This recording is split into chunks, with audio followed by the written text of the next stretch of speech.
اب ہم آتے ہیں سیدنا ابراہیم علیہ السلام کے قصے کی طرف، لیکن اس سے پہلے یہ وضاحت کر دیں کہ سیدنا ابراہیم علیہ السلام کے واقعے کے ساتھ چند دوسرے انبیاء علیہ السلام کے واقعات بھی وابستہ ہیں، مثلا سیدنا لوط علیہ السلام کا واقعہ، اس لیے کہ یہ سیدنا ابراہیم علیہ السلام کے بھتیجے بھی ہیں اور ان کے پیروکار بھی۔ اسی طرح آپ کے صاحبزادوں سیدنا اسماعیل اور سیدنا اسحاق علیہ السلام کے واقعات ساتھ ساتھ چلتے ہیں۔ اس کی وجہ یہ ہے کہ سیدنا اسماعیل علیہ السلام کی ولادت کے وقت ابراہیم علیہ السلام کی عمر 87 سال تھی، اور سیدنا اسحاق علیہ السلام کی پیدائش کے وقت سیدنا ابراہیم علیہ السلام کی عمر 100 سال تھی، جبکہ سیدنا ابراہیم علیہ السلام کی کل عمر 175 سال ہوئی، اس لیے ان کے واقعات ساتھ ساتھ چلتے ہیں۔ ابراہیم علیہ السلام کا قصہ سناتے ہوئے ان حضرات کا ذکر ساتھ ساتھ ضرور آئے گا، تو آئیے شروع کرتے ہیں قصہ ابراہیم علیہ السلام کا۔ صالح علیہ السلام کے بعد اللہ تعالیٰ نے سیدنا ابراہیم علیہ السلام کو مبعوث فرمایا۔ ابراہیم علیہ السلام جد الانبیاء ہیں، عظیم المرتبت اور اولو العزم پیغمبر ہیں۔ آپ کے والد کا نام طارق تھا، جبکہ اس کا لقب آزر تھا۔ آزر مدد کرنے والے کو کہتے ہیں۔ یہ شخص اپنے قبیلے کے افراد کی مدد کیا کرتا تھا، غمخواری کرتا تھا، اس لیے اس کا لقب آزر مشہور ہو گیا تھا۔ قرآن مجید میں ابراہیم علیہ السلام کا قصہ 73 مقامات پر ذکر ہوا ہے۔ یہ 73 مقامات 25 سورتوں میں ہیں، اور یہ بات ابراہیم علیہ السلام کے بلند مرتبت ہونے پر دلالت کرتی ہے۔ ابراہیم علیہ السلام بھی سام بن نوح علیہ السلام کی نسل سے ہیں۔ آپ کی پیدائش عراق کے مشہور شہر بابل میں ہوئی۔ یہ عراق کے شمال میں واقع تھا اور آج بھی موجود ہے۔ بہت بڑا شہر ہے، اس وقت بھی بڑی آبادی پر مشتمل تھا۔ یہاں بت پرستی عام ہو چکی تھی۔ اللہ تعالی سورۃ العنکبوت آیت 25 میں فرماتے ہیں، وَقَالَ إِنَّمَا اتَّخَذْتُم مِّن دُونِ اللَّهِ أَوْثَانًا مَّوَدَّةَ بَيْنِكُمْ فِي الْحَيَاةِ الدُّنْيَا۔ ابراہیم نے کہا کہ تم نے جن بتوں کی پرستش اللہ کے سوا کی ہے، انہیں تم نے اپنی آپس کی دنیاوی دوستی کے بنا پر معبود ٹھہرا لیا ہے۔ مطلب یہ کہ وہ لوگ اللہ کی عبادت بتوں کو اللہ کا شریک ٹھہرا کر کرتے تھے۔ ابراہیم علیہ السلام نے اپنے باپ سے اور اپنی قوم سے کہا کہ یہ مورتیاں جن کے تم مجاور بنے بیٹھے ہو کیا ہیں؟ انہوں نے جواب دیا، ہم نے اپنے باپ دادوں کو انہی کی عبادت کرتے پایا ہے۔ اللہ تعالیٰ ان کے بارے میں فرماتے ہیں، اے نبی، انہیں ابراہیم علیہ السلام کا قصہ سنا دو، جبکہ انہوں نے اپنے باپ اور اپنی قوم سے فرمایا، تم کس کی عبادت کرتے ہو؟ کہنے لگے، بتوں کی، ہم تو برابر ان کے مجاور بنے بیٹھے ہیں۔ ابراہیم علیہ السلام نے فرمایا، جب تم انہیں پکارتے ہو تو کیا وہ سنتے بھی ہیں یا تمہیں نفع اور نقصان پہنچا سکتے ہیں؟ انہوں نے کہا، یہ ہم کچھ نہیں جانتے، ہم نے تو اپنے باپ دادوں کو اسی طرح کرتے پایا ہے۔ مطلب یہ کہ یہ بت پرستی انہیں ورثے میں ملی تھی۔ وہ جن معبودوں کی عبادت کرتے تھے، نہ وہ ان کی پکار کو سنتے تھے، نہ ہی ان کے نفع و نقصان پر قادر تھے۔ اسی لیے ابراہیم علیہ السلام انہیں جھنجھوڑ رہے تھے، لیکن اندھی تقلید اور بشری عقل کے بیکار ہو جانے نے انہیں یہ سب سوچنے سے عاری کر دیا تھا۔ اللہ تعالیٰ نے ابراہیم علیہ السلام کی خصوصی رہنمائی فرمائی تھی، جیسا کہ سورۃ الانبیاء آیت 51 میں ہے، وَلَقَدْ آتَيْنَا إِبْرَاهِيمَ رُشْدَهُ مِن قَبْلُ وَكُنَّا بِهِ عَالِمِينَ۔ اور ہم نے ابراہیم کو پہلے سے ہدایت عطا فرما دی تھی اور ہم اسے جانتے تھے۔ ابراہیم علیہ السلام نے کبھی ایک لمحے کے لیے بھی بتوں کی پوجا نہیں کی تھی۔ آپ نے اپنی قوم کو بتوں کی پوجا کرتے دیکھا تو انہیں ملامت کی، ایک اللہ کی طرف دعوت دی، اور اس دعوت کی ابتدا انہوں نے اپنے باپ سے کی۔ اللہ تعالیٰ سورہ مریم میں فرماتے ہیں، اے نبی، کتاب میں ابراہیم کا ذکر کر، بے شک وہ سچا نبی تھا۔ جب اس نے اپنے باپ سے کہا، اے میرے باپ، بے شک مجھے وہ علم عطا ہوا ہے جو تمہیں حاصل نہیں، اس لیے میری اطاعت کریں، میں آپ کو سیدھا راستہ دکھاؤں گا۔ اے میرے باپ، شیطان کی عبادت نہ کریں، بے شک شیطان اللہ کا نافرمان ہے۔ ان بتوں کی عبادت گویا شیطان کی عبادت ہے، اس لیے آپ نے ان معبودوں کو شیطان سے تعبیر کیا۔ فرمایا، اے میرے باپ، بے شک مجھے خوف ہے کہ تم پر اللہ کا عذاب آئے، پھر تم شیطان کے ساتھی ہو جاؤ۔ باپ نے ان کی بات سن کر کہا، اے ابراہیم، کیا تو میرے معبودوں سے پھرا ہوا ہے؟ البتہ اگر تو باز نہ آیا تو میں تجھے سنسار کر دوں گا، اور تو مجھ سے ایک مدت تک دور ہو جا، یعنی مجھ سے اتنا دور ہو جا کہ کبھی مجھے نظر نہ آئے۔ ابراہیم علیہ السلام نے اپنے باپ پر نرمی اور مہربانی کرتے ہوئے ان سے کہا، آپ پر سلامتی ہو، میں اپنے رب سے آپ کے لیے بخشش طلب کرتا رہوں گا۔ لیکن جب بعد میں ان پر واضح ہو گیا کہ وہ تو اللہ کا دشمن ہے، تو ابراہیم علیہ السلام اس سے بے تعلق ہو گئے۔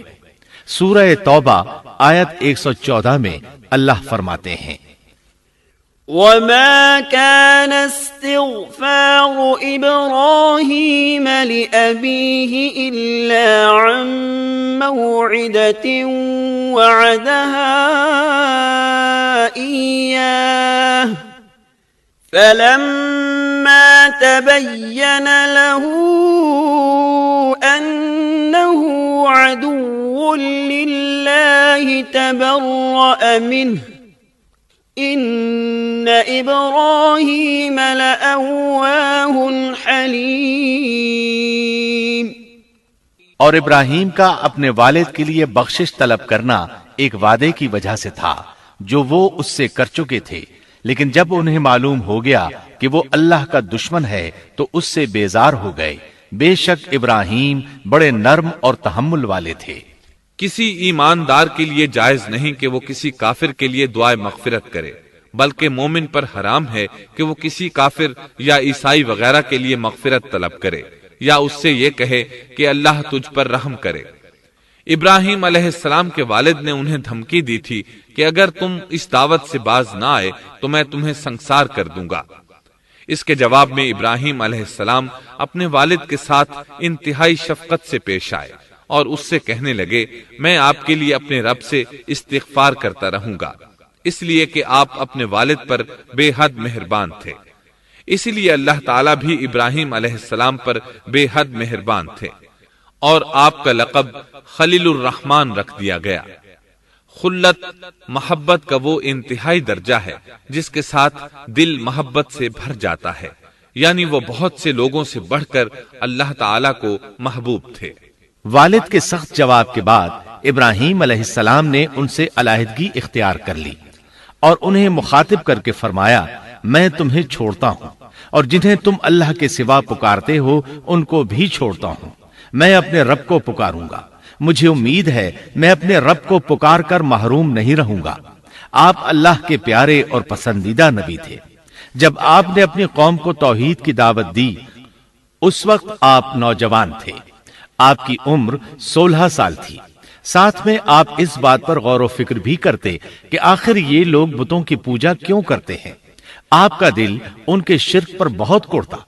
آخر آپ نے مصمم ارادہ کر لیا کہ اس شر اور فساد کی جڑ کو کاٹ کر رہیں گے، یعنی ان بتوں کو توڑ کر رہیں گے۔ آپ اپنی قوم کو بتوں کو توڑ دینے کی دھمکی دیتے رہے۔ اس دھمکی کا ذکر اللہ تعالیٰ نے سورۃ الانبیاء آیت 57 میں کیا ہے، وَتَاللَّهِ لَأَكِيدَنَّ أَصْنَامَكُمْ بَعْدَ أَن تُوَلُّوا مُدْبِرِينَ۔ اور اللہ کی قسم میں تمہارے بتوں کا علاج کروں گا جب تم پیٹھ پھیر کر جا چکے ہوگے۔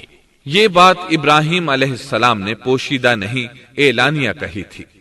آخر انتظار کا وقت ختم ہوا، عید کا دن آ پہنچا۔ عید کے دن وہ لوگ صبح سویرے گھر سے نکلنے سے پہلے کھانا پکا کر اپنے معبودوں کے سامنے رکھتے تھے، پھر شہر سے باہر ایک میدان میں جمع ہوتے۔ وہاں کھیلتے کودتے خوشیاں مناتے، ناز سے چلتے پھرتے اور کھانا کھاتے، شام کو گھروں کی طرف آتے، صبح بتوں کے پاس جو کھانا رکھ گئے تھے اس کو اٹھاتے اور تبرک سمجھ کر کھا جاتے۔ اپنے معمول کے مطابق انہوں نے عید کی تیاری کر لی، لیکن ابراہیم علیہ السلام تیار نہ ہوئے، اس لیے کہ وہ تو ان کے ساتھ جانے کا ارادہ ہی نہیں رکھتے تھے۔ وہ لوگ جانے سے پہلے ابراہیم علیہ السلام کے پاس آئے اور کہنے لگے، کیا آپ ہمارے ساتھ نہیں جائیں گے؟ سیدنا ابراہیم علیہ السلام نے آسمان کی طرف نگاہ کی اور فرمایا، میں بیمار ہوں۔ یہ تمام واقعہ سورۃ الانبیاء آیات 51 تا 58 میں بیان ہوا ہے۔ یقیناً ہم نے ابراہیم کو پہلے سے ہدایت فرما دی تھی اور ہم اسے جانتے تھے، جبکہ اس نے اپنے باپ سے اور اپنی قوم سے کہا کہ یہ مورتیاں جن کے تم مجاور بنے بیٹھے ہو کیا ہیں؟ سب نے کہا، ہم نے اپنے باپ دادوں کو انہی کی عبادت کرتے پایا ہے۔ آپ نے فرمایا، پھر تو تم اور تمہارے باپ دادا سبھی یقیناً کھلی گمراہی میں مبتلا رہے۔ کہنے لگے، کیا آپ سچ مچ ہمارے پاس حق لائے ہیں یا یوں ہی مذاق کر رہے ہیں؟ آپ نے فرمایا، نہیں نہیں، در حقیقت تم سب کا پروردگار تو وہ ہے جو آسمان و زمین کا مالک ہے، جس نے انہیں پیدا کیا ہے۔ میں تو ایسی بات کا گواہ اور قائل ہوں، اور اللہ کی قسم میں تمہارے ان معبودوں کا علاج تمہاری غیر موجودگی میں کروں گا۔ پس اس نے ان سب کے ٹکڑے کر دیے، البتہ صرف بڑے بت کو چھوڑ دیا۔ یہ اس لیے کیا کہ وہ سب اس کی طرف لوٹے۔ ابراہیم علیہ السلام نے لوگوں کے ساتھ عیدگاہ جانے سے انکار کیا اور عذر پیش کیا کہ وہ بیمار ہیں۔ وہ لوگ آپ کو چھوڑ کر چلے گئے۔ بعد میں ابراہیم علیہ السلام ان بتوں کے پاس گئے، دیکھا کہ ان کے سامنے کھانا پڑا ہے۔ چونکہ سب لوگ کھانا لائے تھے اس لیے یہ کھانا بہت زیادہ تھا، لیکن ان جھوٹے معبودوں نے اسے کھانا تو درکنار اس کو چھوا تک نہ تھا۔ ابراہیم علیہ السلام نے انہیں مخاطب کر کے کہا، یہ اتنا کھانا تمہارے سامنے پڑا ہے، تم اس کو کھاتے کیوں نہیں؟ تمہیں کیا ہو گیا کہ بات تک نہیں کرتے؟ پھر پوری قوت سے دائیں ہاتھ سے کلہاڑا مار کر ان کے ٹکڑے ٹکڑے کر دیے، لیکن بڑے بت کو چھوڑ دیا تاکہ سب اسی کی طرف رجوع کریں۔ تمام چھوٹے بتوں کو توڑ کر کلہاڑا اس بڑے بت کے کندھے پر رکھ دیا۔ مشرکین میلے سے لوٹے تو دیکھا ان کے سارے معبود اوندھے منہ ٹوٹے پھوٹے پڑے ہیں۔ ان کے تمام معبودوں کو توڑ دیا گیا تھا۔ وہ حیران رہ گئے کہ یہ کیسے ہو گیا، کس نے کیا؟ کہنے لگے، یہ کام کس ظالم کا ہے؟ اس نے ہمارے معبودوں کی توہین کی ہے۔ اس وقت جن لوگوں نے ابراہیم علیہ السلام کا وہ کلام سنا تھا انہیں ان کا خیال آ گیا۔ کہنے لگے، وہ نوجوان جس کا نام ابراہیم ہے اسے ہم نے اپنے بتوں کی مذمت کرتے سنا ہے۔ اللہ کی قدرت کہ ابراہیم علیہ السلام کا جو مقصد تھا وہ خود بخود پورا ہو رہا تھا۔ قوم کے لوگ مشورہ کر رہے تھے کہ سب کو جمع کرو اور اسے بلاؤ، پھر اسے سزا دو۔ چنانچہ تمام اہل باطل چھوٹے بڑے جمع ہو گئے، کارروائی شروع ہو گئی۔ کہنے لگے، اے ابراہیم، ہمارے معبودوں کے ساتھ یہ لغو حرکت تو نے کی ہے۔ ابراہیم علیہ السلام نے جواب دیا، یہ کام تو اس بڑے بت کا ہے، مجھ سے کیوں پوچھتے ہو؟ تم اپنے معبودوں سے کیوں نہیں پوچھ لیتے کہ ان کے ٹکڑے کس نے اڑائے ہیں؟ ابراہیم علیہ السلام کا جواب سن کر وہ سب سوچ میں پڑ گئے۔ پھر کہنے لگے، ہم نے بڑی غلطی کی، اپنے معبودوں کے پاس کسی کو حفاظت کے لیے نہیں چھوڑا۔ اس قدر واضح بات محسوس کر کے بھی وہ ظالم ایمان نہ لائے، بلکہ شیطان نے ان کے دلوں میں وسوسہ ڈالا اور انہوں نے غور و فکر کر کے کہا، اے ابراہیم، کیا تمہیں علم نہیں؟ یہ تو بے زبان ہیں، یہ بول نہیں سکتے۔ اب ابراہیم علیہ السلام نے فرمایا، تب پھر تم اللہ کے سوا اس چیز کی عبادت کرتے ہو جو تمہیں کچھ بھی نفع نہ دے سکے اور نہ نقصان پہنچا سکے۔ تعجب ہے تم پر اور ان پر بھی جنہیں تم اللہ کے سوا پکارتے ہو، کیا تم میں بالکل عقل نہیں؟ اس طرح ابراہیم علیہ السلام نے ان پر حقیقت خوب اچھی طرح واضح کر دی۔ ان سے فرمایا، تم ان کی پوجا کرتے ہو جن کو تم خود تراشتے ہو، یعنی ان کا حال تو یہ ہے کہ تم نے ان کو خود اپنے ہاتھوں سے تراشا اور ان کی عبادت کرنے لگے، جبکہ تمہیں اور تمہاری بنائی ہوئی چیزوں کو اللہ ہی نے پیدا کیا ہے۔ ابراہیم علیہ السلام نے ایک کلہاڑے کی مدد سے ان سب بتوں کو تہس نہس کر دیا تھا۔ یہ اس بات کی واضح ترین نشانی تھی کہ یہ بالکل بے بس ہیں، لیکن اس واضح نشانی کے باوجود وہ اپنے کفر ہی پر ڈٹے رہے اور لگے ابراہیم علیہ السلام کو دھمکیاں دینے۔ قالوا ابنوا له بنيانا فألقوه في الجحيم، کہنے لگے اس کے لیے ایک آتش کدہ بناؤ اور اسے اس دہکتی آگ میں ڈال دو۔ پھر ان لوگوں نے ایک چٹیل میدان کا انتخاب کیا جہاں مٹی نام کی کوئی چیز نہیں تھی۔ اس میدان کو پتھروں کی باڑ کے ساتھ گھیر دیا گیا۔ پھر سب لوگوں کو حکم دیا گیا کہ وہ لکڑیاں جمع کر کے اس گھیری ہوئی جگہ میں رکھیں۔ چنانچہ سب لوگ لکڑیاں جمع کر کے وہاں لانے لگے، یہاں تک کہ عورتوں اور بچوں نے بھی اس کام میں بڑھ چڑھ کر حصہ لیا۔ میدان میں اتنی لکڑیاں جمع ہو گئیں کہ زمین نظر نہیں آتی تھی۔ یہ لکڑیاں زمین پر ایک اونچی دیوار محسوس ہوتی تھیں۔ پھر ان لکڑیوں کو آگ لگائی گئی۔ جب آگ کے شعلے آسمان سے باتیں کرنے لگے تو انہوں نے ابراہیم علیہ السلام کو آگ میں ڈالنے کے لیے ایک جھولا تیار کیا۔ اس میں سیدنا ابراہیم علیہ السلام کو رکھا گیا۔ اس وقت آپ نے یہ دعا پڑھی، حسبنا اللہ ونعم الوکیل، ہمیں اللہ کافی ہے اور وہی بہترین کارساز ہے۔ یہ کلمہ ہر محتاج اور مصیبت زدہ کو پڑھنا چاہیے۔ بخاری میں ہے، رسول اللہ صلی اللہ علیہ وسلم نے فرمایا، حسبنا اللہ و نعم الوکیل ابراہیم علیہ السلام نے اس وقت فرمایا تھا جب انہیں آگ میں پھینکا جانے لگا تھا۔ مطلب یہ کہ ہم اللہ ہی پر بھروسہ کرتے ہیں، اس کے سوا ہمارا کسی پر بھروسہ نہیں۔ بعض روایات میں یہ بھی ہے کہ جب ابراہیم علیہ السلام کو آگ میں ڈالا جانے لگا تو جبریل علیہ السلام آئے اور کہا، اے ابراہیم، کوئی حاجت ہے تو میں حاضر ہوں۔ ابراہیم علیہ السلام نے فرمایا، اگر تم اپنی مرضی سے آئے ہو تو مجھے تمہاری کوئی ضرورت نہیں۔ ایک دوسری روایت میں ہے کہ بارش کے فرشتے نے حاضر ہو کر کہا تھا، اے ابراہیم، مجھے حکم دیجئے میں بارش برسا کر اس آگ کو بجھا دوں۔ لیکن ایسی تمام روایات ضعیف ہیں۔ یوں بھی اللہ کا حکم ان سے پہلے کام کرنے والا تھا۔ اللہ تعالیٰ سورہ انبیاء آیت 69 اور 70 میں فرماتے ہیں، قلنا یا نار کونی بردا وسلاما علی ابراہیم وَأَرَادُوا بِهِ كَيْدًا فَجَعَلْنَاهُمُ الْأَخْسَرِينَ۔ ہم نے کہا، اے آگ ابراہیم پر ٹھنڈی ہو جا اور سلامتی والی ہو جا۔ گو انہوں نے ابراہیم کا برا چاہا لیکن ہم نے انہیں ہی نقصان پانے والا کر دیا۔ چنانچہ جب ابراہیم علیہ السلام کو آگ میں ڈالا گیا تو وہ ٹھنڈی ہو گئی۔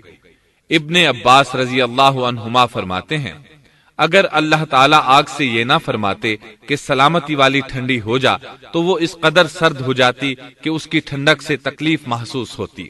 گویا آگ بھی اللہ کے حکم کے بغیر نہیں جلا سکتی، چھری اللہ کے حکم کے بغیر نہیں کاٹ سکتی، اس لیے کہ یہ بھی اللہ کی مخلوق ہیں اور ان کی قدرت بھی اللہ کے پاس ہے۔ وہ چاہے تو ان کو قدرت عطا کر دے، چاہے تو قدرت واپس لے لے۔ آگ کو ٹھنڈا ہونے کا حکم ہوا، وہ ٹھنڈی ہو گئی۔ اس نے نہ ابراہیم علیہ السلام کے کپڑے جلائے، نہ جسم کے کسی حصے کو کوئی نقصان پہنچایا، صرف وہ رسیاں جلائیں جن سے آپ کو باندھا گیا تھا۔ سبحان اللہ۔ لوگ آگ کے گرد اس انتظار میں کھڑے تھے کہ جو ہی انہیں آگ میں پھینکا جائے گا وہ جل کر راکھ ہو جائیں گے، لیکن وہ یہ دیکھ کر حیران رہ گئے کہ ابراہیم علیہ السلام بڑے ناز سے آگ کے درمیان بیٹھے ہیں۔ بعض روایات میں ہے کہ ابراہیم علیہ السلام فرمایا کرتے تھے، مجھے ان دنوں جو راحت اور سکون حاصل تھا ویسا آگ سے نکلنے کے بعد نہیں ہوا۔ لوگ اس معجزے کو دیکھ کر حیرت زدہ تھے۔ پھر ابراہیم علیہ السلام آگ سے نکلے۔ اتنا بڑا معجزہ دیکھنے کے باوجود لوط علیہ السلام کے سوا کوئی شخص پورے بابل شہر سے ان پر ایمان نہ لایا۔ اللہ تعالیٰ فرماتے ہیں، فآمن له لوط، پس ابراہیم پر لوط ایمان لائے۔ مطلب یہ کہ پوری بستی سے لوط علیہ السلام تھے جو آپ پر ایمان لائے تھے، باقی تمام لوگ کفر ہی پر ڈٹے رہے۔ ابراہیم علیہ السلام ان کا رویہ دیکھ کر نا امید ہو گئے کہ اس سے بڑھ کر یہ کون سا معجزہ دیکھنا چاہتے ہیں۔ ان کے بتوں کو توڑ دیا گیا، اپنی آنکھوں سے اللہ کی نشانی ان لوگوں نے دیکھی، پھر بھی یہ ایمان نہیں لائے، چنانچہ آپ نے وہاں سے ہجرت کا ارادہ فرما لیا۔ اس وقت بابل پر نمرود نامی بادشاہ کی حکومت تھی۔ کہا جاتا ہے کہ زمین کے بیشتر حصے پر اسی کی حکمرانی تھی۔ جب اس کے پاس یہ خبریں پہنچیں کہ ابراہیم علیہ السلام کو آگ میں ڈالا گیا لیکن آگ نے انہیں نہیں جلایا، تو اس نے ابراہیم علیہ السلام کو اپنے دربار میں پیش کرنے کا حکم دیا۔ ابراہیم علیہ السلام کو وہاں لایا گیا۔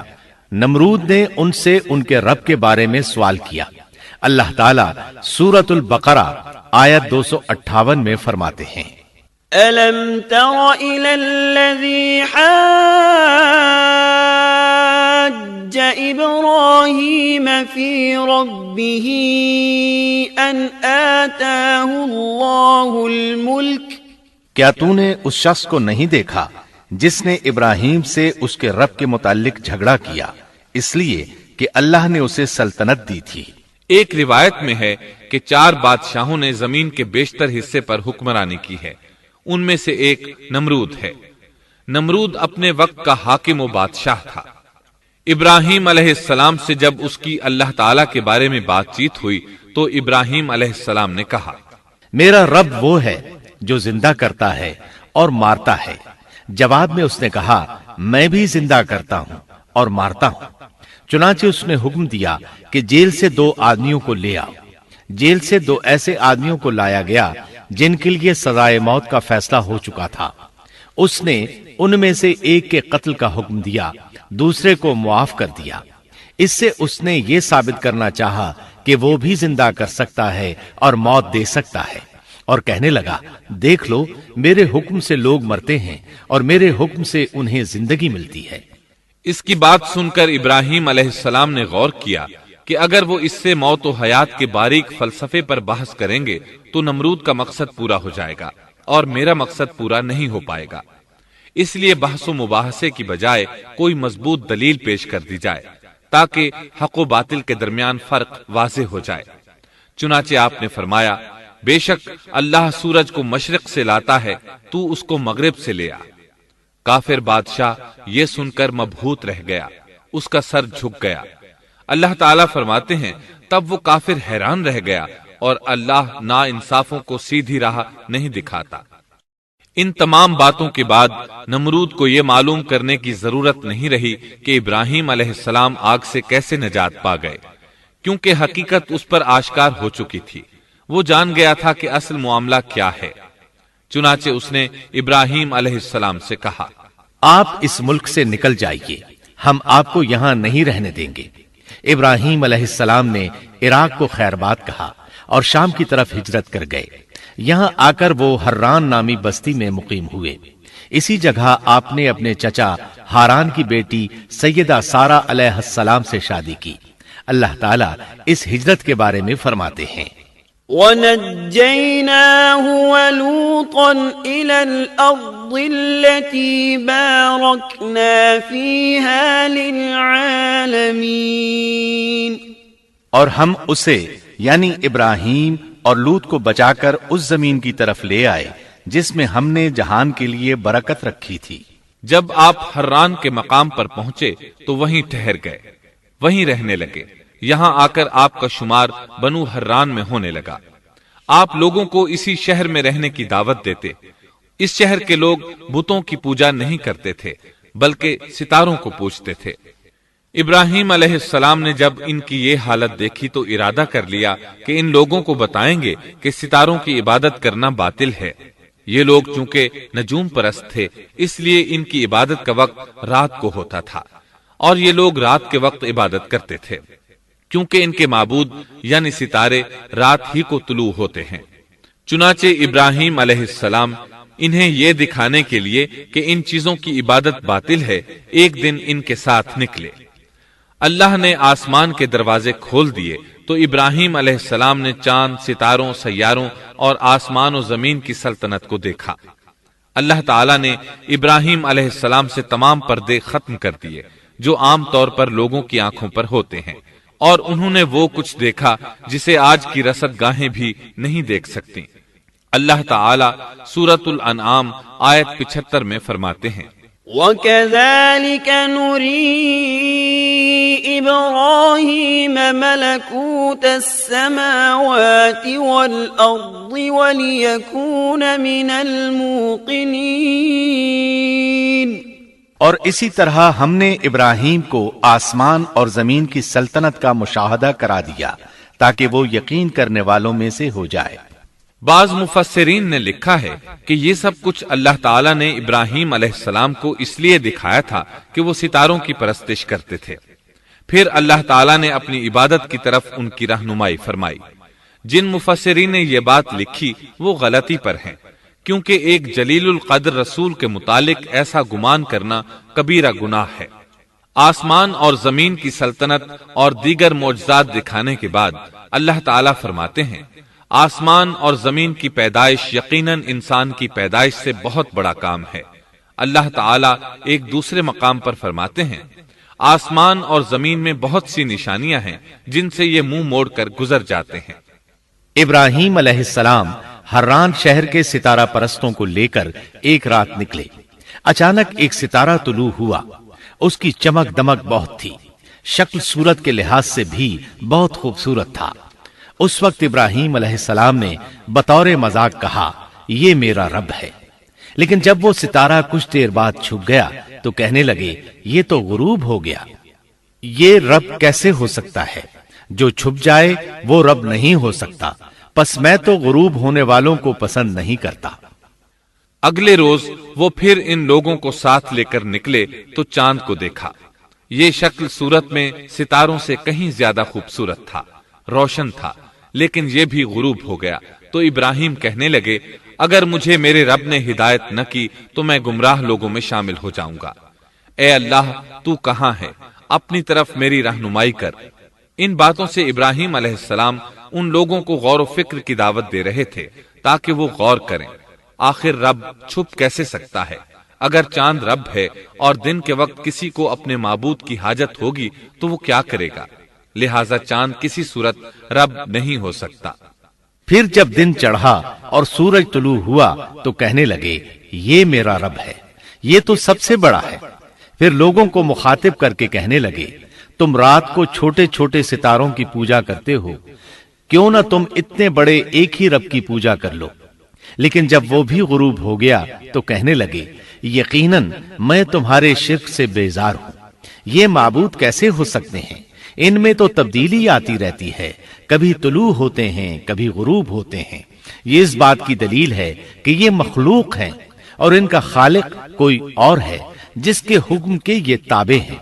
جب یہ خود مخلوق ہیں اور کسی اور کے تابع ہیں تو کسی کو نفع نقصان پہنچانے پر کس طرح قادر ہو سکتے ہیں؟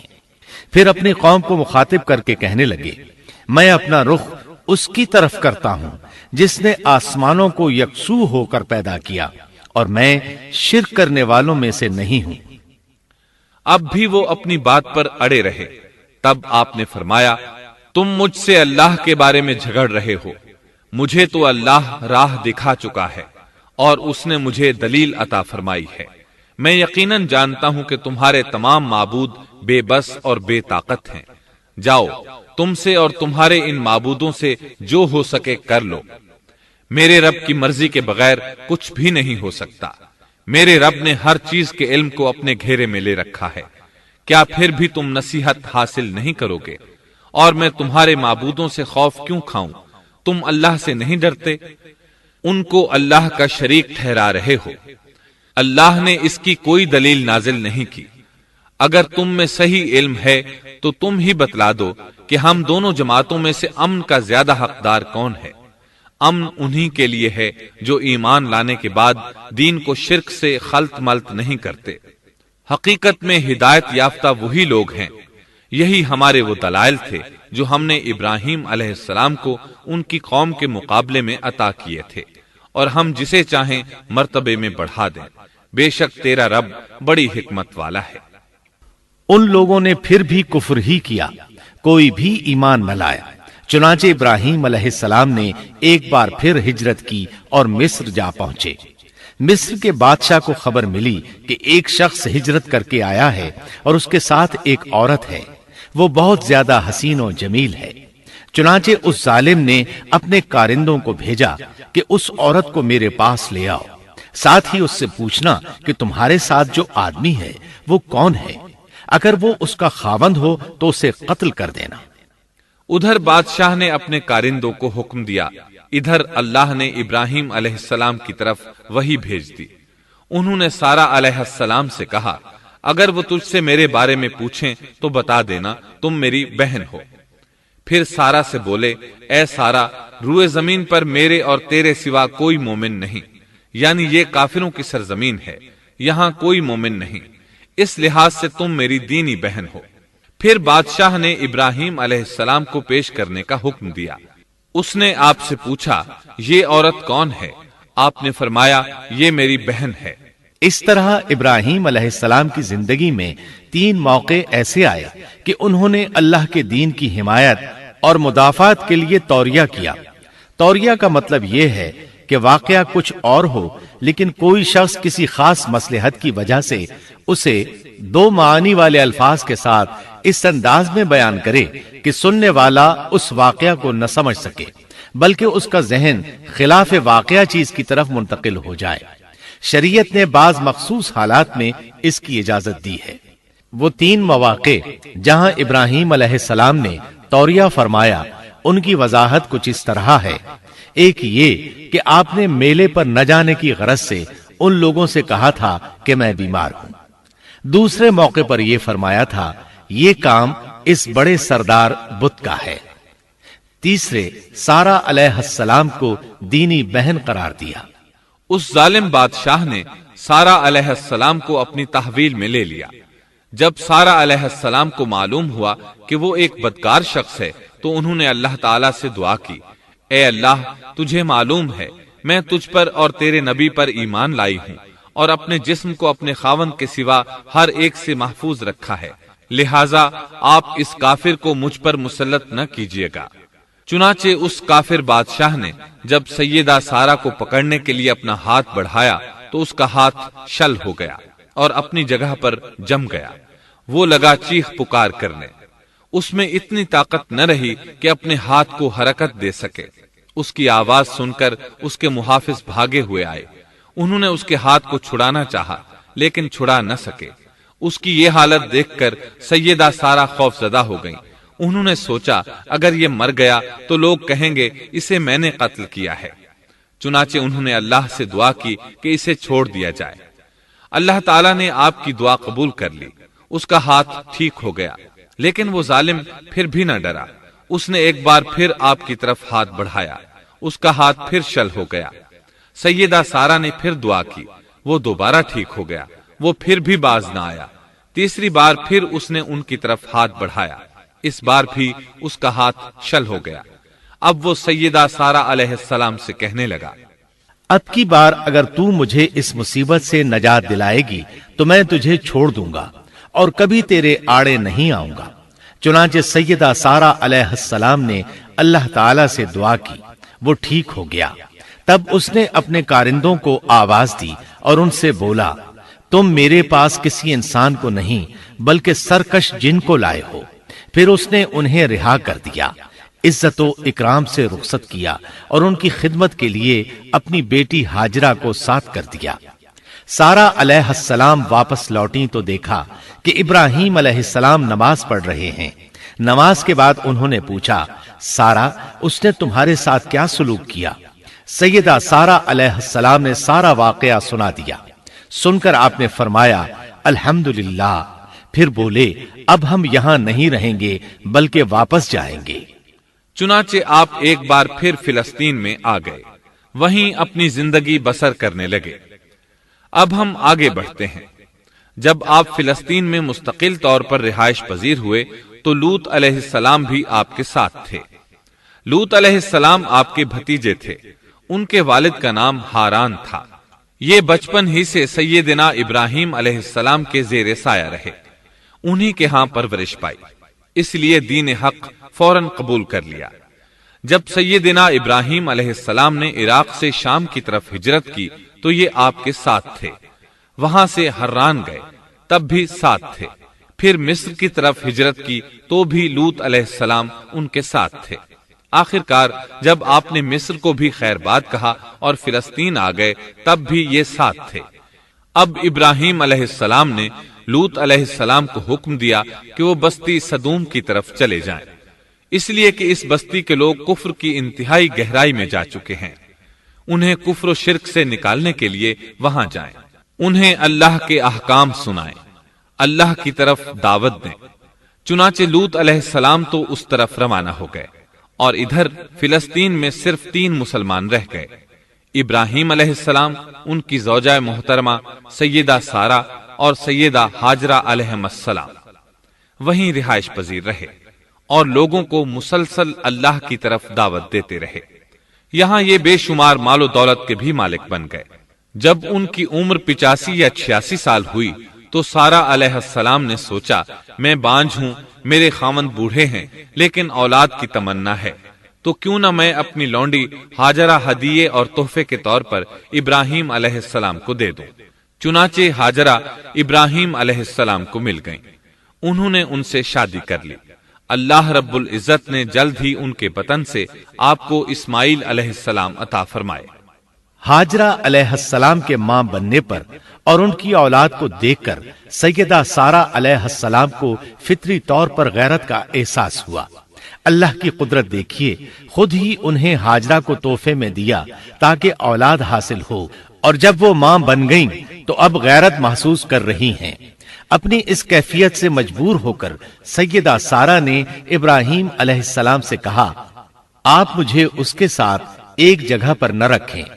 مورخین اور سیرت نگار لکھتے ہیں کہ ہاجرہ علیہ السلام ایک نطاق پہنا کرتی تھی، یعنی وہ جسم کے درمیان ایک لمبا کپڑا لٹکا لیتی تھیں تاکہ وہ کپڑا گھسٹ گھسٹ کر قدموں کے نشانات مٹا دے اور سارہ کو نظر نہ آئے، کیونکہ سارہ غیرت کی حد کو پہنچ چکی تھی۔ ابراہیم علیہ السلام نے جب سارہ علیہ السلام کے اندر غیرت کے آثار دیکھے تو ہاجرہ کو ان کی نگاہوں سے دور کر دیا۔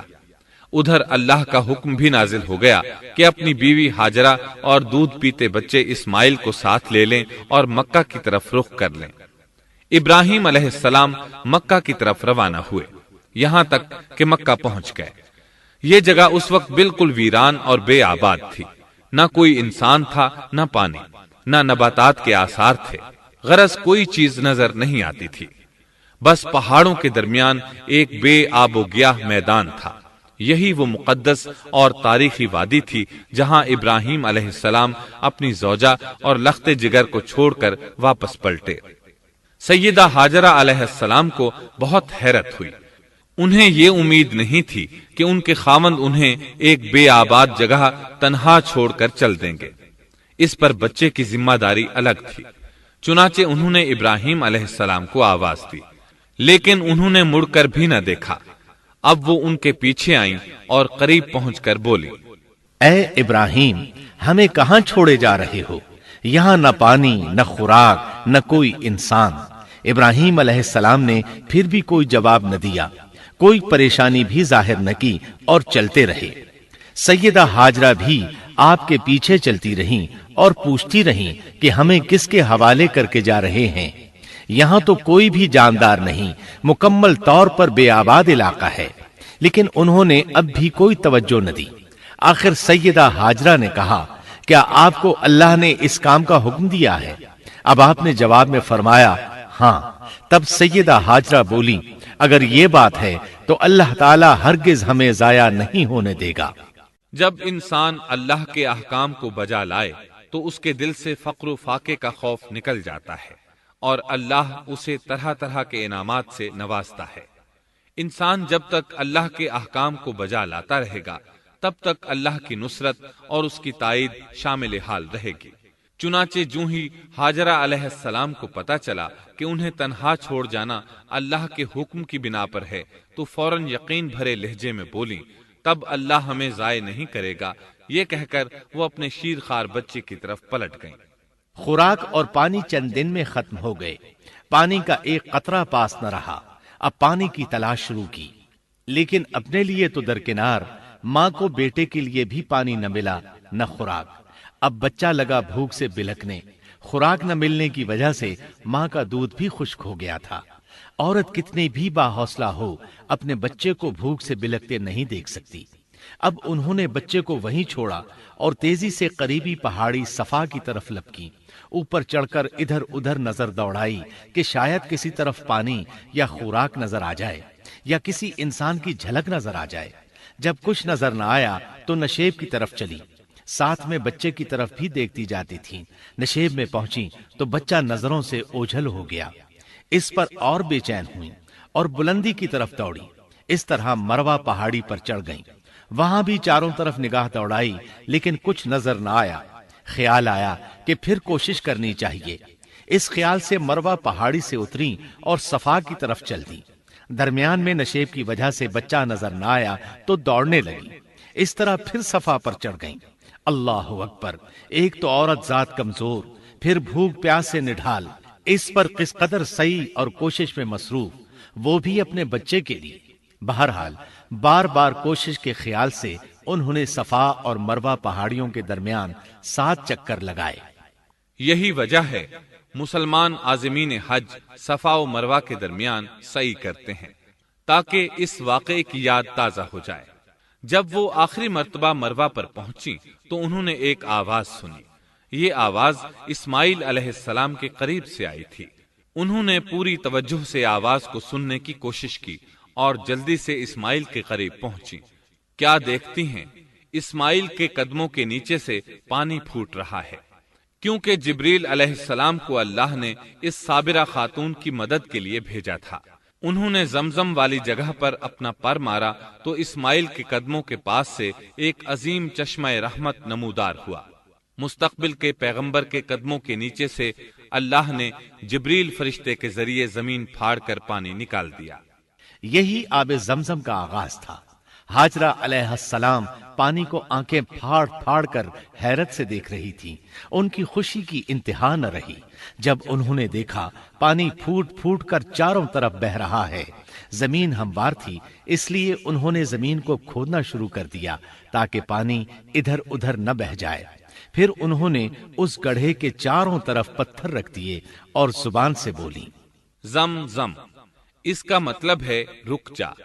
نبی اکرم صلی اللہ علیہ وسلم کا فرمان ہے، رحم اللہ اسماعیل لولا انها عجلت لكانت زمزم عینا معینا۔ اللہ اسماعیل کی والدہ پر رحم فرمائے، اگر وہ جلد بازی سے کام نہ لیتی تو زمزم ایک بہنے والا چشمہ ہوتا۔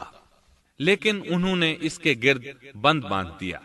انہیں دراصل اس وقت پانی کی شدید ضرورت تھی، اس لیے انہوں نے پانی کو اپنے پاس جمع کر لیا تاکہ بہہ کر ضائع نہ ہو جائے۔ انہوں نے اسماعیل کو پانی پلایا، خود بھی خوب پیا، اور یہ اللہ تعالی کی طرف سے ان کی مہمان نوازی تھی۔ وہاں کوئی اور انسان نہیں تھا، نہ کھانے کی کوئی چیز تھی، بس یہی آب زمزم ان کے لیے کھانے اور پینے کا کام دے رہا تھا۔ اب چونکہ زمزم ایک چشمہ بن گیا تھا، اس لیے پرندے بھی آنے لگے۔ انہی دنوں عرب کے قبیلوں میں سے ایک قبیلہ بنو جرہم یمن کو خیر باد کہہ کر اس طرف آ رہا تھا۔ یمن میں ایک بہت بڑا ڈیم تھا۔ پہاڑوں کے درمیان انہوں نے پانی کو روک کر ایک بہت بڑا بند قائم کر رکھا تھا۔ اس سے پورا سال آسانی سے کھیتی باڑی کرتے تھے۔ اس ڈیم کی بدولت ان کا آب پاشی کا نظام بہت اچھا تھا۔ جب اس ڈیم کو اللہ تعالیٰ نے توڑا تو تمام لوگ وہاں سے منتشر ہو گئے اور جزیرہ عرب کے اطراف میں منتقل ہونے لگے۔ وہیں سے ہجرت کرنے والا ایک قبیلہ بنو جرہم تھا۔ یہ لوگ بنیادی طور پر عرب تھے۔ یہ قبیلہ سفر میں رہتا، جہاں کہیں پانی اور چراگاہ نظر آتے وہیں پڑاؤ ڈال دیتے۔ جب وہاں خوراک ختم ہو جاتی تو آگے سفر شروع کر دیتے۔ چونکہ وہ بہت بڑے تاجر تھے، اس بنا پر ان راستوں سے خوب واقف تھے۔ انہیں چشموں کا خوب علم تھا۔ ملک شام کی طرف بھی ان کی آمد و رفت تھی۔ یہ قبیلہ بنو جرہم مکہ کے قریب پہنچا تو فضا میں پرندوں کو منڈلاتے پایا۔ کہنے لگے ان پرندوں کی موجودگی میں ضرور کوئی راز ہے۔ اب انہوں نے اپنے کچھ آدمی اس طرف بھیجے۔ یہ لوگ جلد ہی چشمے تک پہنچ گئے۔ انہوں نے وہاں ایک عورت اور اس کے بچے کو پایا، پھر وہ لوگ ان کے پاس آئے، وہاں پڑاؤ ڈالنے کی اجازت مانگی۔ سیدہ ہاجرہ نے فرمایا، ٹھیک ہے، لیکن شرط یہ ہے کہ تمہیں اجرت ادا کرنا ہوگی۔ ان کے لیے یہ سستا سودا تھا، ان کے پورے قبیلے کو سامان زندگی مل رہا تھا، جبکہ صرف ایک عورت اور اس کے بیٹے کی ذمہ داری ان پر عائد ہو رہی تھی۔ انہوں نے فوراً حامی بھر لی اور وہاں رہائش اختیار کر لی۔ اس طرح یہ لوگ سیدہ ہاجرہ علیہ السلام کی معیشت کا ذریعہ بن گئے، اور اس طرح سیدنا اسماعیل علیہ السلام بنو جرہم میں پرورش پاتے رہے۔ انہوں نے ان لوگوں سے عربی سیکھ لی اور ان سے بھی زیادہ عربی دان بن گئے، فصاحت اور بلاغت سے عربی میں بات چیت کرنے لگے۔ پھر ان کی اس قبیلے میں شادی ہو گئی، ان کی اولاد سے عرب قوم کا آغاز ہوا۔ انہی میں سے سرور کائنات محمد صلی اللہ علیہ وسلم کی ولادت باسعادت ہوئی۔ بنو جرہم کی آمد اور آبادی ابراہیم علیہ السلام کی دعا کا نتیجہ تھی۔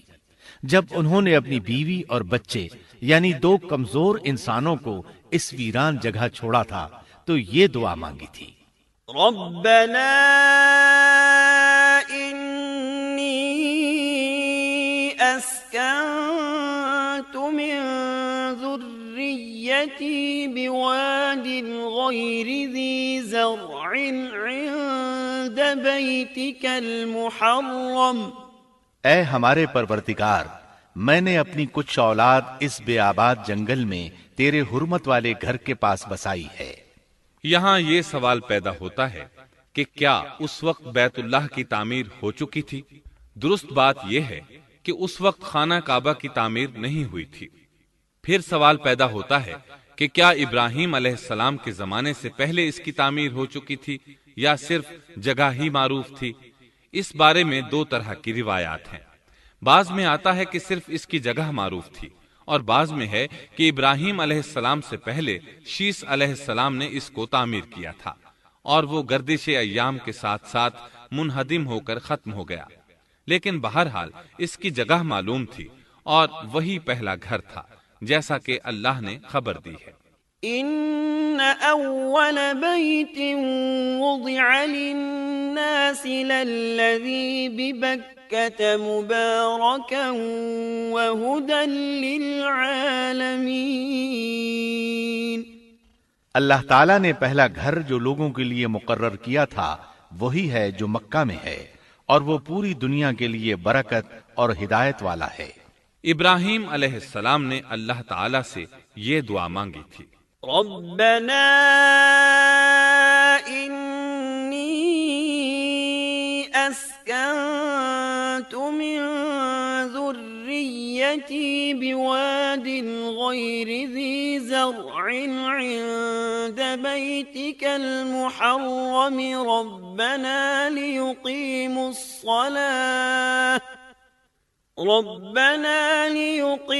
الصلاة فاجعل أفئدة من الناس تهوي إليهم وارزقهم من الثمرات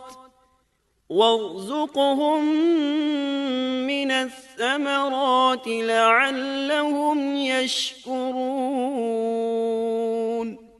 اے ہمارے پروردگار، میں نے اپنی کچھ اولاد اس بے کھیتی کے جنگل میں تیرے حرمت والے گھر کے پاس بسائی ہے۔ اے ہمارے پروردگار، یہ اس لیے کہ وہ نماز قائم کریں، پس تو کچھ لوگوں کے دلوں کو ان کی طرف مائل کر دے اور انہیں پھلوں کی روزیاں عطا فرما تاکہ یہ شکر گزاری کریں۔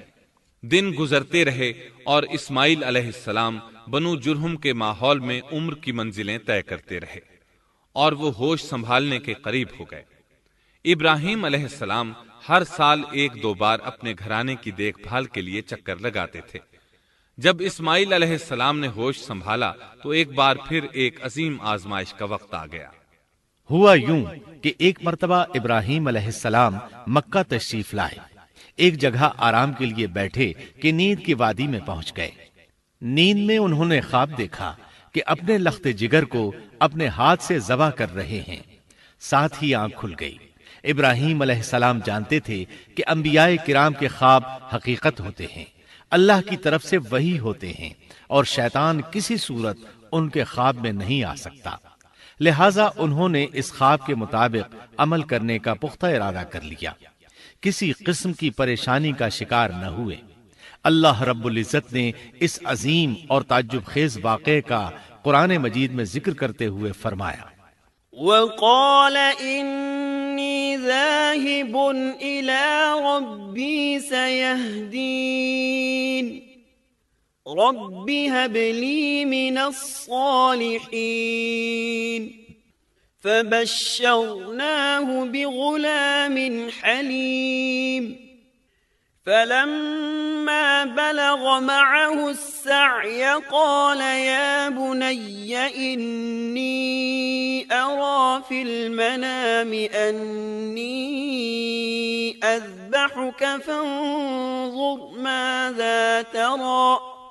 اور ابراہیم نے کہا میں تو ہجرت کر کے اپنے پروردگار کی طرف جانے والا ہوں، وہ ضرور میری رہنمائی کرے گا۔ اے میرے رب مجھے نیک بخت اولاد عطا فرما۔ تو ہم نے ایک بردبار بچے کی بشارت دی۔ پھر جب بچہ اتنی عمر کو پہنچا کہ اس کے ساتھ چلنے پھرنے لگا تو ابراہیم نے کہا میرے پیارے بیٹے، میں نے خواب دیکھا ہے کہ میں تجھے ذبح کر رہا ہوں، اب تو بتا تیری کیا رائے ہے؟ یہاں سوال پیدا ہوتا ہے کہ ابراہیم علیہ السلام نے اسماعیل علیہ السلام سے مشورہ کیوں لیا؟ وہ چاہتے تو اسماعیل کو سوتے میں ذبح کر دیتے، اس طرح اللہ کا حکم بجا لاتے۔ وہ بیٹے کے پاس کیوں گئے اور ان سے مشورہ کیوں لیا؟ جی ہاں، یہ مسئلہ یاد رکھنے کے قابل ہے کہ ہر مسلمان پر لازم ہے کہ وہ اپنے دوسرے مسلمان بھائی کو اجر و ثواب میں شامل کرنے کی کوشش کرے۔ ابراہیم علیہ السلام نے بیٹے کو ثواب میں شامل کرنے کے لیے انہیں اللہ کے حکم سے آگاہ کیا۔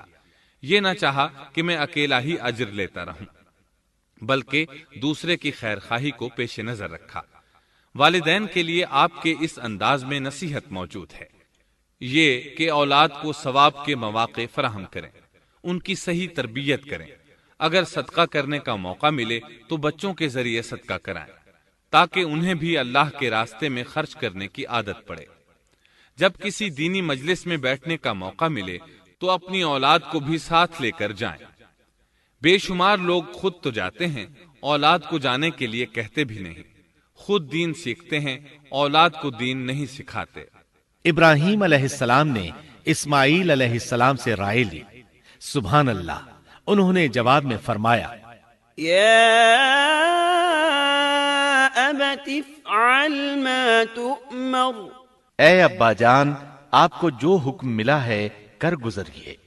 یہ نہیں کہا کہ مجھے تو حکم نہیں ہوا، بلکہ فوراً سر تسلیم خم کر دیا، اس لیے کہ وہ جانتے تھے انبیاء کا خواب حقیقت پر مبنی ہوتا ہے، اللہ کی وحی ہوتا ہے، اس لیے بالکل پریشانی ظاہر نہ کی، یہ تک نہ پوچھا مجھے کیوں ذبح کر رہے ہیں، یا میرا کیا جرم ہے، یا آپ کے پاس کون سا صریح حکم آیا ہے۔ انہوں نے ایسی کوئی بات نہ کہی۔ اللہ کی فرما برداری اسی کو کہتے ہیں۔ چنانچہ اپنے باپ سے کہا یا ابت افعل ما تؤمر ستجدنی ان شاء اللہ من الصابرین۔ اے ابا جان آپ کو جو حکم ہوا ہے اس کو کر گزریے، انشاءاللہ آپ مجھے صبر کرنے والوں میں پائیں گے۔ علماء کرام فرماتے ہیں اس جملے سے ان کا انتہائی ادب اور احترام شامل ہے، اور اس میں زبردست توکل موجود ہے۔ یہ نہیں کہا کہ آپ مجھے صبر کرنے والوں میں سے پائیں گے، بلکہ آپ نے اللہ کی مشیت کو جملے میں شامل کیا اور فرمایا انشاءاللہ آپ مجھے صبر کرنے والوں میں سے پائیں گے۔ لہٰذا مسلمانوں کو دھوکے میں نہیں پڑنا چاہیے۔ یہ نہ کہے میں سفر کروں گا، میں فلاں کام کروں گا، میں فلاں کام کے کرنے کی طاقت رکھتا ہوں، بلکہ یوں کہے اللہ نے چاہا تو میں سفر کروں گا، اللہ نے چاہا تو فلاں کام کروں گا۔ اپنے علم اور طاقت کے دھوکے میں پڑنا سراسر نادانی ہے۔ ہر چیز کا تعلق اللہ سے قائم کرے، جیسا کہ اللہ تعالیٰ فرماتے ہیں ولا تقولن لشيء إني فاعل ذلك غدا إلا أن يشاء الله اور ہرگز ہرگز کسی کام پر یوں نہ کہنا کہ میں اسے کل کروں گا مگر ساتھ ہی انشاءاللہ کہہ لینا۔ اپنی زبان کو اللہ کے ذکر سے سجا کر رکھو اور ہمیشہ اپنے معاملات کو اللہ کی طرف لوٹاؤ۔ بہرحال باپ بیٹا دونوں ہی مصمم ارادے کے ساتھ اللہ کا حکم پورا کرنے کے لیے پیش ہو گئے۔ اسماعیل علیہ السلام نے اپنے والد محترم سیدنا ابراہیم علیہ السلام سے کہا، جب آپ مجھے ذبح کرنے لگیں تو میری پیشانی کو زمین پر رکھ دیجیے گا تاکہ آپ کو میرا چہرہ نظر نہ آئے اور کہیں آپ کے ہاتھ رک نہ جائیں، چہرہ دیکھ کر آپ پر شفقت پدری غالب نہ آ جائے۔ اب ابراہیم علیہ السلام نے بیٹے کی پیشانی پکڑ کر زمین پر لٹا دیا جیسا کہ اللہ تعالی نے فرمایا۔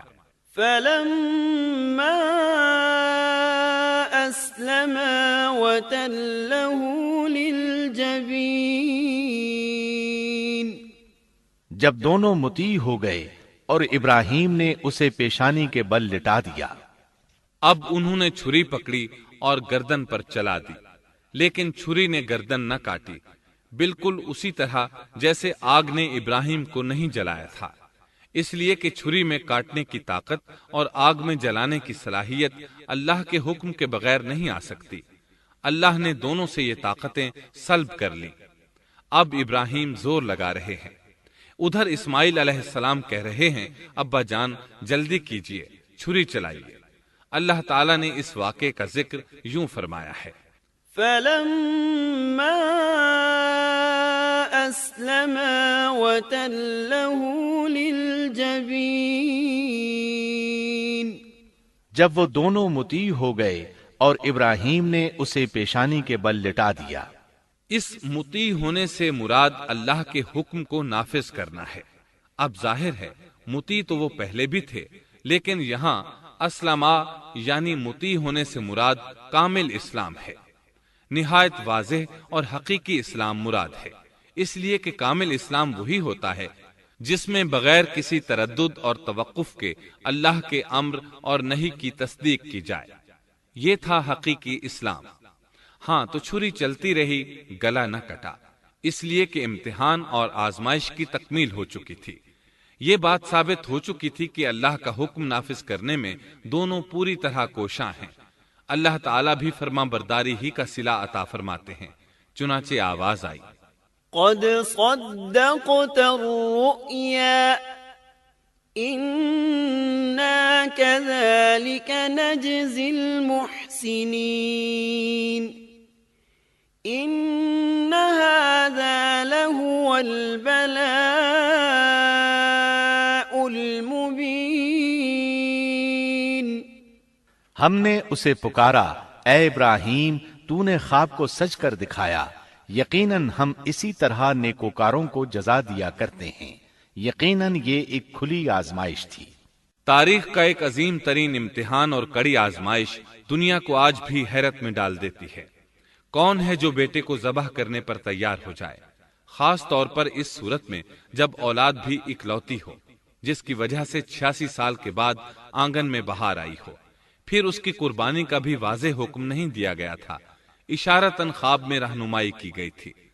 آپ کہہ سکتے تھے یہ قتل اور سنگین جرم ہے، کہہ سکتے تھے اپنے بیٹے کو کس جرم میں قتل کروں، لیکن آپ نے بغیر کسی تعامل کے سر تسلیم خم کر دیا اور اس عظیم امتحان میں کامیاب ہوئے۔ اللہ فرماتے ہیں، وَإِبْرَاهِيمَ الَّذِي وَفَّى اور ابراہیم وہ ہیں جنہوں نے وفاداری کی۔ اس آیت میں یہ نہیں بتایا گیا کہ کس چیز میں وفاداری کی، اس لیے کہ وہ تو ہر معاملے میں مکمل طور پر وفاداری کا مظاہرہ کر چکے تھے۔ آگ میں ڈالے جانے والا معاملہ، بیوی اور بچے کو لق و دق میدان میں چھوڑ آنے کا معاملہ، پھر ذبح کا امتحان، تعمیر بیت اللہ کی مشقت، غرض ہر معاملے میں وفادار تھے، حتیٰ کہ اپنا مال اللہ کے راستے میں خرچ کرنے میں اس قدر وفادار کہ ابو زیفان کے لقب سے مشہور ہو گئے۔ اس کا معنی ہے مہمان نواز۔ کسی مہمان کو دسترخوان پر اپنے ساتھ بٹھائے بغیر ایک لقمہ نہیں کھاتے تھے۔ باہر نکلتے مہمان تلاش کرتے، پھر اس کے ساتھ مل کر کھانا کھاتے۔ مہمان نہ ملتا تو سخت غمگین ہو جاتے۔ اس طرح انہوں نے اللہ کے ہر حکم کی پاسداری کی۔ ذبح والے اس امتحان کا اللہ نے انہیں کیا صلہ دیا؟ اللہ فرماتے ہیں وَفَدَيْنَاهُ بِذِبْحٍ عَظِيمٍ، ہم نے اسے عظیم ذبیحے کا بدلہ عطا کیا۔ ہاں تو ہم بتا رہے تھے، چھری نے گلا نہ کاٹا۔ ایسے میں ابراہیم علیہ السلام نے ایک آواز سنی۔ آواز پیچھے سے آئی تھی۔ انہوں نے مڑ کر دیکھا، جبریل علیہ السلام نظر آئے۔ وہ آسمان سے ایک مینڈھا لے کر آئے تھے۔ دنیا کے مینڈھوں میں سے نہیں بلکہ جنت کا مینڈھا لائے تھے۔ سیدنا عبداللہ بن عباس رضی اللہ عنہما سے روایت ہے کہ وہ مینڈھا جنت میں 40 سال تک چرتا رہا۔ سفید رنگ، کشادہ آنکھوں، خوبصورت سینگوں والا حسین و جمیل مینڈھا تھا۔ بہرحال یہ ابراہیم علیہ السلام کی وفاداری کا بدلہ تھا جو اسماعیل علیہ السلام کے فدیے میں دیا گیا، اور پوری امت مسلمہ کے لیے حکم ہو گیا کہ اللہ کی رضا کے لیے قربانی اور ہدی پیش کرتے رہیں۔ کعبے کے پاس حرم الہی میں ہر سال یہ سنت ادا کی جاتی ہے، اور ان کے ساتھ ساتھ پوری زمین کے تمام خطوں پر بسنے والے مسلمان بھی اس عظیم فرمانبرداری کی علامت کے طور پر قربانیاں پیش کرتے ہیں۔ مینڈھے کے ذکر کا مطلب یہ ہے کہ ہم سنت ابراہیمی پر گامزن ہو جائیں۔ یہ مینڈھا ہمیں اللہ کے لیے قربانی کا سبق دیتا ہے۔ ہمیں چاہیے سنت ابراہیمی کی اقتدا کرتے ہوئے ہم اپنی جانوں، اپنی اولاد اور اپنے مالوں کو اللہ کی راہ میں قربان کرنے کے لیے تیار ہو جائیں۔ اللہ تعالیٰ فرماتے ہیں وَفَدَيْنَاهُ بِذِبْحٍ عَظِيمٍ وَتَرَكْنَا عَلَيْهِ فِي الْآخِرِينَ سلام على إبراهيم كذلك نجزي المحسنين إنه من عبادنا المؤمنين۔ اور ہم نے اسے عظیم ذبیحہ عطا کیا، اور ہم نے اس کا پچھلوں میں ذکر خیر چھوڑا۔ سلامتی ہو ابراہیم پر۔ اسی طرح ہی ہم نیکوکاروں کو جزا دیتے ہیں، یقیناً وہ ہمارے مخلص بندوں میں سے تھا۔ اور اسی طرح اللہ فرماتے ہیں وَبَشَّرْنَاهُ بِإِسْحَاقَ نَبِيًّا مِّنَ الصَّالِحِينَ، اور ہم نے اسے نیکوکار نبی اسحاق کی ولادت کی خوشخبری سنائی۔ یہ خوشخبری فلسطین کی طرف واپس لوٹنے کے بعد سنائی گئی۔ ایک اکلوتے بیٹے کی قربانی کے لیے تیار ہو جانے کے صلے میں اور سارہ علیہ السلام کی عظمت اور تکریم کے مد نظر اللہ تعالی نے اسحاق کی خوشخبری سنا دی۔ یہ آیت ذبح کے واقعے کے بعد اللہ تعالی نے ذکر فرمائی ہے، اس لیے معلوم ہوا پچھلی آیات میں اسحاق کے علاوہ کسی اور بیٹے کا ذکر ہوا ہے، اور وہ اسماعیل علیہ السلام ہی تھے، جبکہ یہودی روایات میں اسحاق علیہ السلام کو ذبیح قرار دیا جاتا ہے۔ یہ بالکل غلط ہے۔ ذبح کے واقعے کے بعد اسحاق علیہ السلام کی بشارت مل رہی ہے، پھر بھلا وہ پیدا ہونے سے پہلے ہی ذبیح کیسے بن گئے؟ اس لیے یہ قطعی بات ہے کہ اسماعیل علیہ السلام ہی ذبیح ہیں۔ اس کے کئی اور بھی دلائل ہیں جن کے ذکر کرنے کا یہاں موقع نہیں۔ بہرحال اس عظیم آزمائش میں بے مثال کامیابی کے بعد ابراہیم علیہ السلام فلسطین آئے، اور 120 سال کی عمر میں اسحاق علیہ السلام کی بشارت ملی، جبکہ سارہ علیہ السلام کی عمر 90 سال تھی۔ ان پر بڑھاپا طاری ہو چکا تھا۔ ایسے میں 3 فرشتے آئے۔ وہ تو قوم لوط کی تباہی کے لیے آئے تھے۔ راستے میں اللہ کے حکم سے ابراہیم علیہ السلام اور ان کی اہلیہ سارہ کو خوشخبری سنائی، اور اس غرض کے لیے وہ انسانی شکل میں آئے تھے۔ ابراہیم علیہ السلام تو پہلے ہی بہت مہمان نواز تھے۔ انہیں دیکھ کر بہت خوش ہوئے کہ مہمان آ گئے۔ فرشتوں نے انہیں سلام کیا۔ ابراہیم علیہ السلام نے سلام کا جواب دیا۔ وہ حیرت زدہ تھے کہ یہ لوگ ان کی بستی کے رہنے والے تو ہیں نہیں، لیکن ان پر سفر کے نشانات بھی نہیں ہیں، جیسا کہ دور سے چل کر آنے والوں میں ہوتے ہیں، نہ ان کے پاس سواریاں ہیں۔ قرآن مجید میں آتا ہے قالوا سلاما قال سلام قوم منكرون۔ فرشتوں نے سلام کیا تو ابراہیم نے بھی سلام کیا اور دل میں خیال کیا یہ اجنبی لوگ ہیں۔ پھر وہ اپنی مہمان نوازی کی عادت کے مطابق انہیں اندر لے آئے، ان کے لیے کھانے کا انتظام کیا۔ اللہ تعالیٰ فرماتے ہیں وَلَقَدْ جَاءَتْ رُسُلُنَا إِبْرَاهِيمَ بِالْبُشْرَى قَالُوا سَلَامًا قَالَ سَلَامٌ فَمَا لَبِثَ أَن جَاءَ بِعِجْلٍ حَنِيذٍ۔ ہمارے بھیجے ہوئے فرشتے ابراہیم کے پاس خوشخبری لے کر آئے تو انہوں نے سلام کیا۔ ابراہیم نے سلام کا جواب دیا اور فوراً بھنا ہوا بچڑا لے آئے، اور بچڑا بھی موٹا تھا۔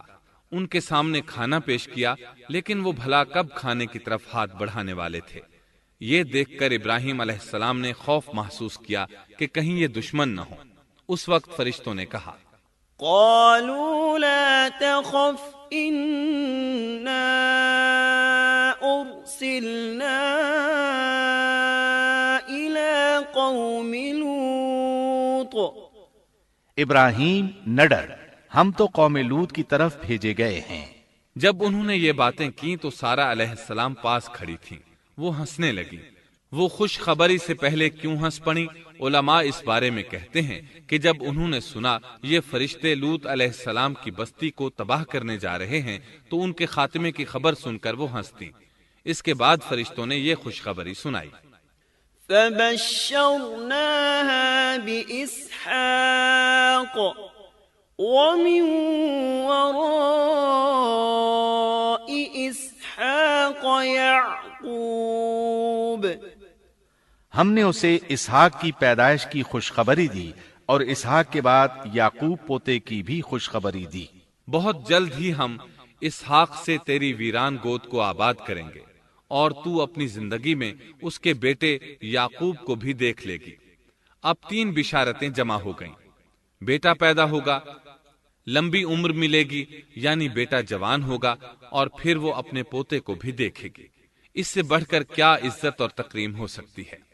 اس لیے جب نبی کریم صلی اللہ علیہ وسلم سے پوچھا گیا کریم یعنی عزت والا کون ہے، تو آپ نے فرمایا کریم بن کریم بن کریم بن کریم، یعنی یوسف بن یعقوب بن اسحاق بن ابراہیم علیہ السلام۔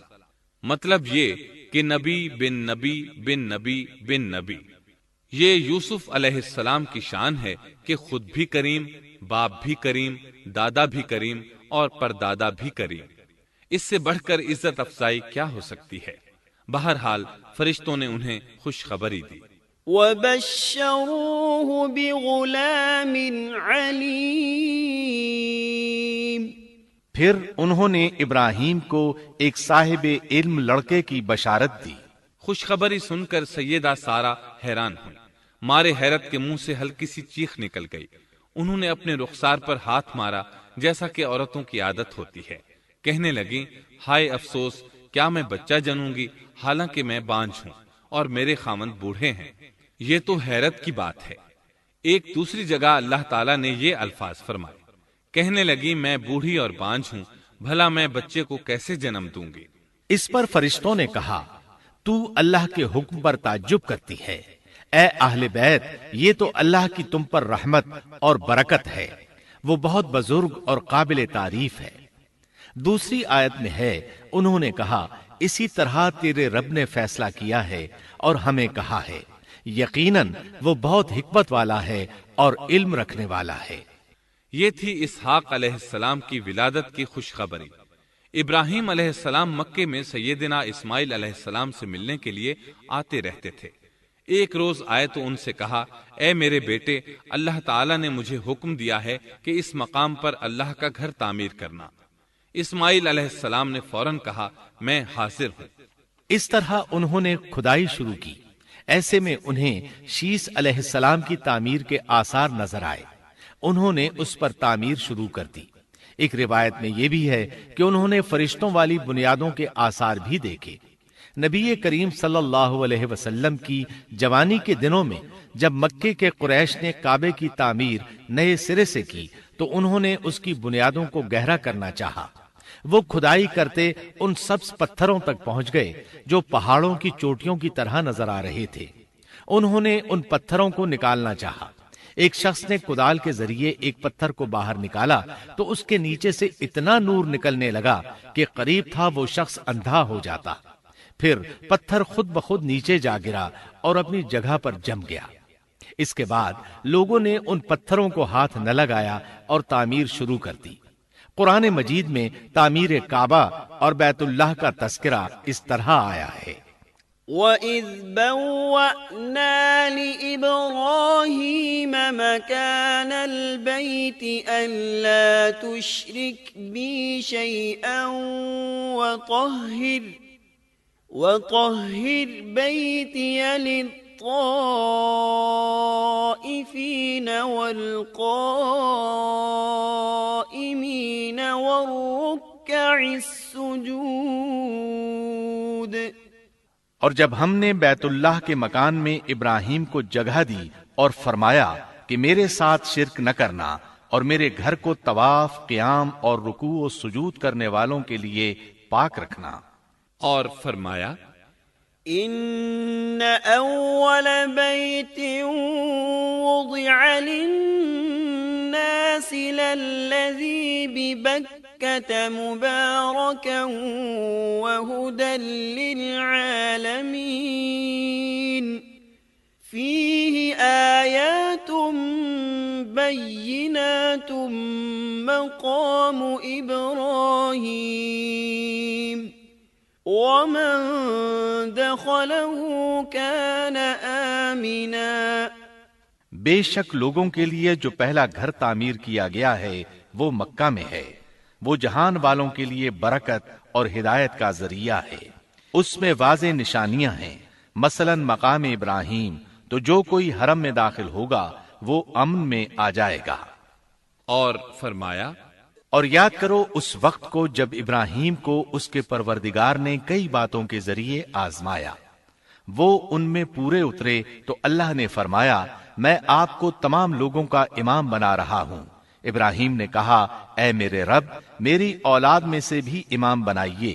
جواب میں اللہ نے فرمایا میرا امامت کا وعدہ ظالم لوگوں کے لیے نہیں ہے۔ اور اس وقت کو یاد کرو جب ہم نے بیت اللہ کو ثواب اور امن کی جگہ بنا دیا اور لوگوں نے مقام ابراہیم کو جائے نماز بنا لیا۔ ہم نے ابراہیم کو حکم دیا کہ میرے گھر کو طواف، اعتکاف، رکوع اور سجود کے لیے پاک رکھو، اور وہ وقت بھی یاد رکھو جب ابراہیم نے دعا کی اے پروردگار اس شہر کو امن والا بنا دے اور اس کے مومن بندوں کو پھلوں کا رزق عطا کر۔ اللہ تعالیٰ نے فرمایا میں کافروں کو بھی تھوڑا فائدہ دوں گا، پھر انہیں آگ کے عذاب کی طرف بے بس کر دوں گا، یہ پہنچنے کی جگہ بری ہے۔ اور وہ وقت یاد کرو جب ابراہیم اور اسماعیل بیت اللہ کی بنیادوں کو بلند کر رہے تھے اور دعا مانگ رہے تھے اے ہمارے رب ہماری محنت کو قبول فرما، تو دعا کو سننے والا جاننے والا ہے، اور ہمیں اپنا فرما بردار بنا، ہماری اولاد میں سے بھی ایک فرما بردار گروہ بنا، اور ہمیں عبادت کا طریقہ سکھا اور ہم پر رجوع فرما، کیونکہ تو ہی توبہ قبول کرنے اور رحم فرمانے والا ہے۔ اے ہمارے رب ان لوگوں میں انہی میں سے ایک رسول بھیج جو ان پر تیری آیات کی تلاوت کرے اور انہیں کتاب و حکمت سکھائے، انہیں پاک کرے، یقیناً تو غالب حکمت والا ہے۔ تعمیر کے دوران جب ابراہیم علیہ السلام اس مقام تک پہنچے جہاں آج حجر اسود ہے تو اللہ تعالیٰ نے جنت سے ایک سفید پتھر بھیجا۔ حدیث میں ہے یہ پتھر نہایت سفید تھا، اب سیاہ ہو گیا ہے۔ انسانوں کی غلطیاں اس کے سیاہ ہونے کا سبب بنی۔ جب دیواریں انسانی قد کے برابر ہو گئیں تو اسماعیل علیہ السلام ایک پتھر لے آئے۔ اب ابراہیم علیہ السلام اس پتھر پر کھڑے ہوئے، وہ ننگے پاؤں تھے۔ اسی وقت پتھر پگھل گیا، ان کے پاؤں اس کے اندر کسی قدر دھنس گئے، پتھر پر ان کے پیروں کے نشانات آ گئے۔ اسی پتھر کو آج مقام ابراہیم کہا جاتا ہے۔ پہلے یہ پتھر بیت اللہ کی دیواروں کے ساتھ رکھا گیا تھا۔ جب لوگ طواف کے لیے آتے تو سیدنا ابراہیم کے پیروں کے نشانات دیکھنے کے لیے یہاں ہجوم ہو جاتا۔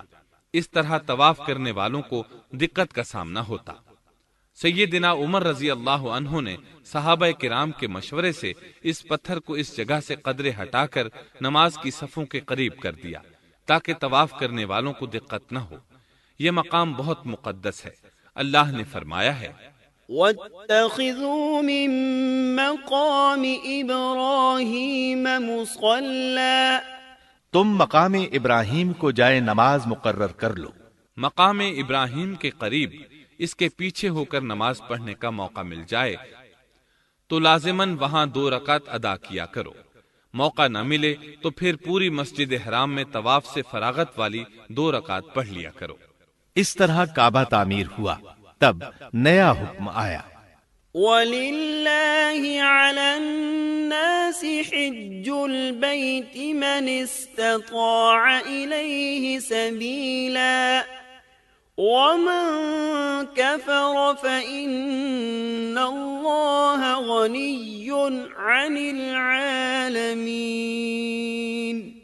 لوگوں میں جو استطاعت رکھے اس پر اللہ کے لیے حج بیت اللہ فرض ہے، اور جو شخص جان بوجھ کر اعراض کرے تو اللہ جہانوں سے بے نیاز ہے اور اسے اس کی کوئی پرواہ نہیں۔ ادھر ابراہیم علیہ السلام کو اللہ تعالی کی طرف سے اشارہ ہوا، وَأَذِّن فِي النَّاسِ بِالْحَجِّ، لوگوں میں حج کا اعلان کر دیں۔ ابراہیم علیہ السلام کہنے لگے، اللہ میری آواز بھلا کس کس تک پہنچے گی؟ جواب آیا، آپ کے ذمے آواز لگانا ہے، پہنچانا ہمارا کام ہے۔ چنانچہ آپ عرفات کے ایک پہاڑ پر چڑھے اور آواز لگائی، لوگو بیت الحرام کا حج کرو۔